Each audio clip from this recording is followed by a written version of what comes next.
مصر کی سرزمین پر فرعون کا راج تھا۔ صرف راج نہیں بلکہ گھمنڈ کا ایسا پہاڑ تھا کہ وہ خود کو خدا کہنے لگا تھا۔ لوگ اس کے سامنے سر جھکاتے، ڈرتے، کانپتے، اور یہی ڈر اس کے گھمنڈ کو اور بڑھا دیتا تھا۔ فرعون کہتا تھا، میں مصر کا مالک ہوں، میرے بغیر اس زمین پر کچھ بھی نہیں ہل سکتا۔ ایک رات مصر کی ہوائیں عجیب تھیں۔ فرعون اپنے شاہی محل کی بلند بالکنی پر تنہا کھڑا تھا۔ نیند اس کی آنکھوں سے غائب تھی۔ وہ نیل دریا کی طرف دیکھ رہا تھا، وہی دریا جسے وہ اپنی ملکیت سمجھتا تھا۔ آج اس پانی میں اسے اپنا عکس نہیں بلکہ موت کا سایہ نظر آ رہا تھا۔ اس نے سنہری جام میں پانی اٹھایا۔ جیسے ہی پانی اس کے ہونٹوں کو لگا، وہ گاڑھا اور بدبودار خون بن گیا۔ فرعون نے غصے سے جام زمین پر دے مارا اور چیخا، یہ موسیٰ کا جادو ہے۔ لیکن یہ جادو نہیں تھا، یہ اللہ کا پہلا عذاب تھا۔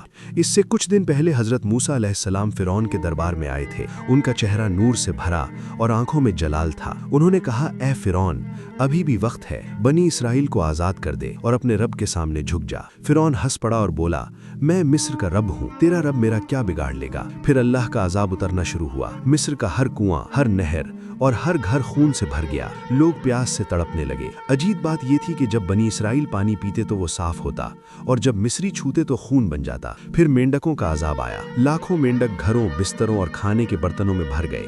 لوگ نہ سو سکتے تھے نہ کھا سکتے تھے۔ فرعون نے وعدہ کیا لیکن عذاب ہٹتے ہی وعدہ ٹوٹ گیا۔ پھر جوؤں اور ٹڈیوں کا طوفان آیا۔ لوگ اپنی جلد نوچنے لگے۔ ٹڈیوں نے کھیتوں اور باغوں کو تباہ کر دیا۔ مصر کی شان مٹی بن چکی تھی۔ آخر اللہ نے حضرت موسیٰ علیہ السلام کو حکم دیا کہ رات کے اندھیرے میں بنی اسرائیل کو نکل لے جاؤ۔ خاموشی سے مائیں بچوں کے منہ پر ہاتھ رکھ کر نکلیں۔ یہ آزادی کا سفر تھا۔ صبح فرعون کو خبر ملی تو وہ غصے سے آگ بن گیا۔ اس نے اپنی پوری فوج کے ساتھ تعقیب کا حکم دیا۔ رتھ، گھوڑے، سپاہی دھول اڑاتے ہوئے نکل پڑے۔ بنی اسرائیل لال سمندر کے کنارے پہنچ گئے۔ سامنے پانی اور پیچھے فرعون کی فوج۔ لوگ گھبرا گئے۔ حضرت موسیٰ علیہ السلام نے پر یقین کہا، ہمارا رب میرے ساتھ ہے۔ اللہ کے حکم سے موسیٰ علیہ السلام نے اپنی لٹھی سمندر پر ماری۔ سمندر دو حصوں میں بٹ گیا، بیچ میں سوکھا راستہ بن گیا اور لوگ گزرنے لگے۔ فرعون بھی اپنی فوج کے ساتھ اسی راستے میں گھس گیا۔ جب آخری بنی اسرائیل دوسری طرف پہنچ گیا تو پانی کی دیواریں آپس میں مل گئیں۔ سمندر نے فرعون اور اس کی فوج کو نگل لیا۔ ڈوبتے ہوئے فرعون نے ایمان لانے کی کوشش کی لیکن دیر ہو چکی تھی۔ اللہ کا فیصلہ آ چکا تھا۔